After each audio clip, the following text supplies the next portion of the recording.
My engagement party was supposed to be the happiest day of my life.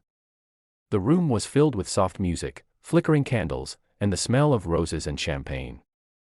People were laughing, sipping cocktails, and congratulating me and Daniel, the men I loved, the men I'd spent 6 years building a life with. But behind all the smiles and clinking glasses, my family was plotting something unforgivable. Please subscribe to our channel and tell us in comments from where are you watching this video.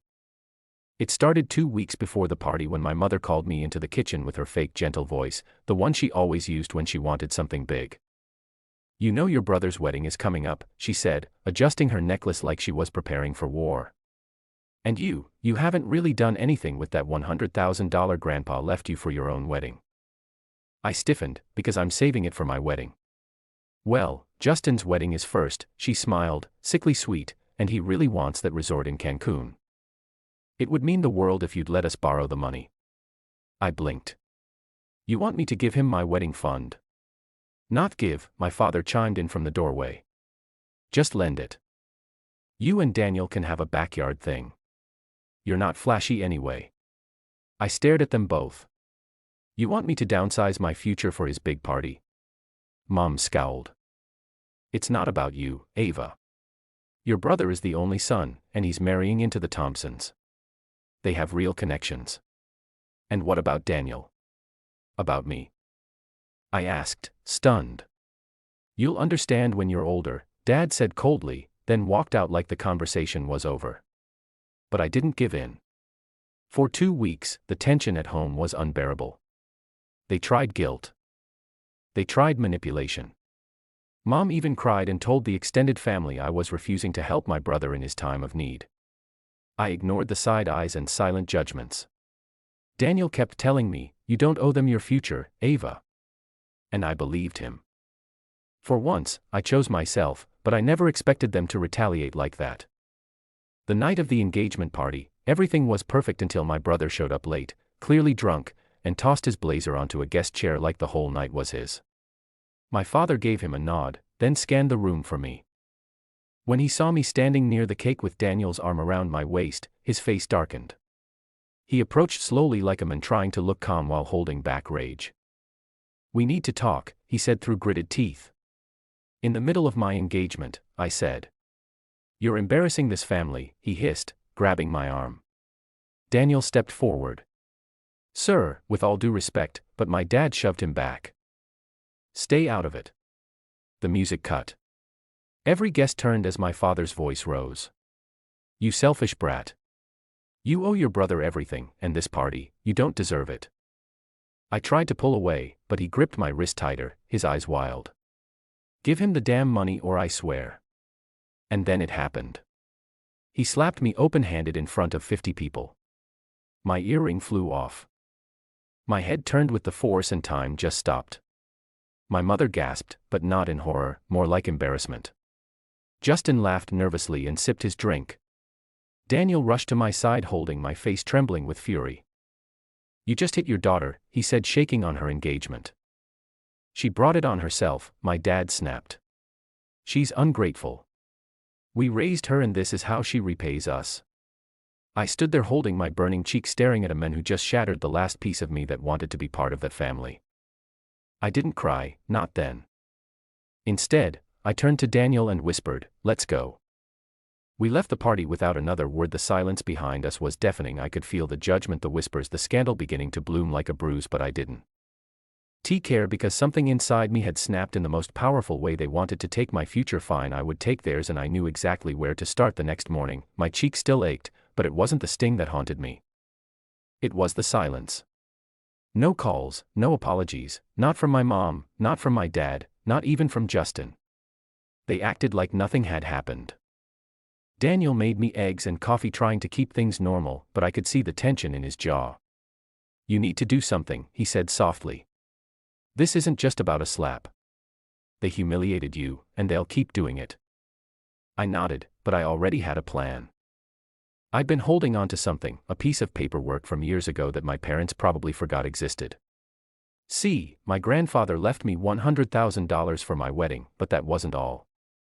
Before he passed, he quietly transferred the deed of their house, his original property, to me. He said, One day, they'll forget your blood. When they do, you'll need something that reminds you you're not powerless. Back then, I didn't fully understand. But now I did. I pulled the file from a locked drawer. There it was, property deed, title holder, Ava Jennings, signed, stamped, untouched. They didn't know I was the legal owner of their home.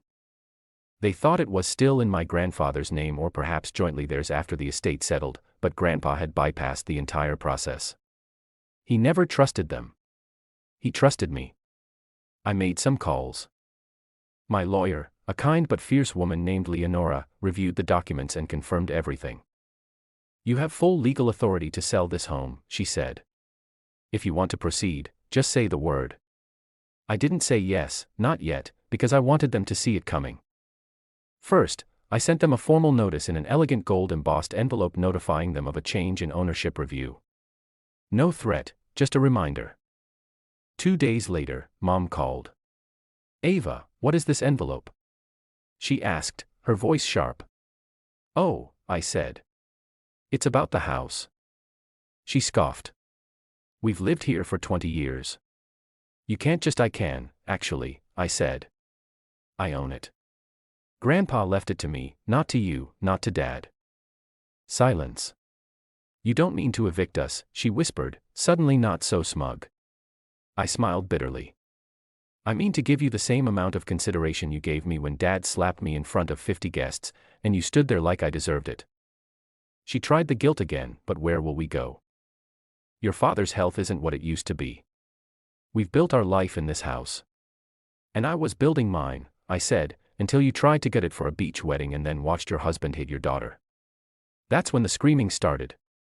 She cursed me, called me ungrateful, evil, said she should have never had me. I let her rage until she was breathless. Then I said, you have 30 days. Click. I wasn't done. Daniel and I went to Justin's wedding, invited only because I hadn't formally gone public yet. I showed up in a sleek white pantsuit, my cheek healed, my eyes colder than ice. My brother smirked at me during the reception like nothing had happened. Glad you could finally show your face, he said. I leaned in. I hope you enjoy the honeymoon, I whispered. Because when you get back, Mom and Dad won't have a home to welcome you. He laughed until he realized I wasn't joking. 2 weeks later, the final documents went through. I sold the house, not to just anyone, but to a developer who planned to bulldoze and rebuild. The notice was posted on their front door in bright red. Property sold. Vacate within 14 days. My phone rang nonstop. I didn't answer. When they showed up at my doorstep in tears, I let them stand on the lawn. You think this is fair? My dad shouted. No, I said, but neither was slapping me at my engagement or choosing a son over a daughter for 28 years. We gave you everything, he growled. You took everything, I corrected. Now I'm just returning the favor. They begged for the first time in my life. They begged me, but I had already moved on. I watched them drive away in silence, their entire life packed in the back of Justin's SUV. It wasn't revenge. It was justice, and it was only the beginning. 3 months after I sold the house, life was calm, but I wasn't done healing. The world assumed I was doing fine, that I'd moved on from the betrayal. But trauma doesn't vanish just because the deed is filed and the locks are changed. The truth is I spent nights questioning whether I went too far, whether revenge was just masking old wounds. But then the letter arrived. It was addressed in my mother's handwriting, mailed, not emailed, as if shame was too heavy for a digital message. I let it sit unopened on my kitchen counter for 2 days. When I finally read it, the words stung like glass. We raised you. We loved you. You're destroying your family out of spite. You sold our home, your home, and now your father's health is declining. You've made your point. Are you proud of yourself? No apology. No acknowledgement of what they did to me. Just guilt. I burned the letter in a fire pit that night. Daniel stood beside me silently handing me the lighter. He didn't need to say anything. His presence told me everything I needed. I wasn't wrong to walk away. The world though kept turning.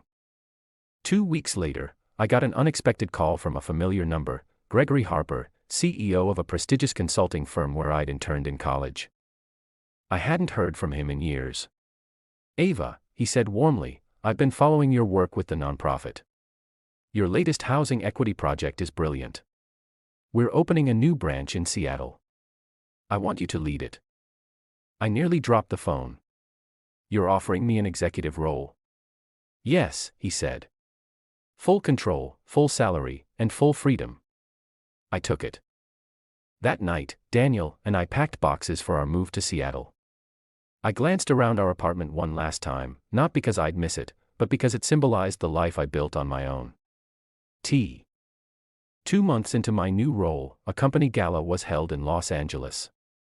I returned to town to speak on stage, unaware that my speech would go viral. I shared my story, not every ugly detail, but enough. I spoke about generational betrayal, about the myth of unconditional love, about how sometimes the people who raise you also try to erase you. The room was silent until it exploded in applause. When I stepped off stage, a young woman stopped me near the elevator. "Your story saved me," she said, tearing up. "My dad made me give up my savings for my brother's law school, and I thought I was the problem, but now I know I'm not." I hugged her. I didn't need validation, but it reminded me my pain had purpose. 2 weeks later, I returned to my childhood town briefly for a real estate visit. As fate would have it, I ran into my brother, Justin, outside a strip mall. He was thinner, disheveled, eyes darker. He blinked when he saw me step out of the black SUV. "Oh, so the rumors were true," he muttered. "Which ones?" I smiled. "That you sold the house just to prove a point." I tilted my head. I sold it because you beat me there first for years." He looked away. "Mom's been crashing on my couch." "That must be fun," I said. "Maybe next time she'll bring a belt." He flinched. "You really changed." "No," I said, stepping closer. "You just underestimated how quiet I can be when I'm planning my comeback." He didn't have a reply. Back in Seattle, things grew brighter. I launched a women's initiative for survivors of family betrayal. I named it the second room for all the daughters who were told they'd never deserve the first. At the grand opening, I gave one final speech. I was beaten at my own engagement, but that wasn't the day I broke. It was the day I began to rebuild. We are not what they did to us. We are what we build from it. Applause, tears, hope. My parents. I never saw them again, but every now and then I imagine them driving past the spot where their house once stood. Now a modern shelter for single mothers stands there, paid for by the very fund they tried to steal from me. And that's the legacy I choose to leave behind, not revenge, rebirth. If you enjoyed the story and want to hear more just like it, don't forget to like the video, drop a comment with your thoughts and subscribe for more stories. Your support helps these stories reach more people, and trust me, the next one, it's even wilder.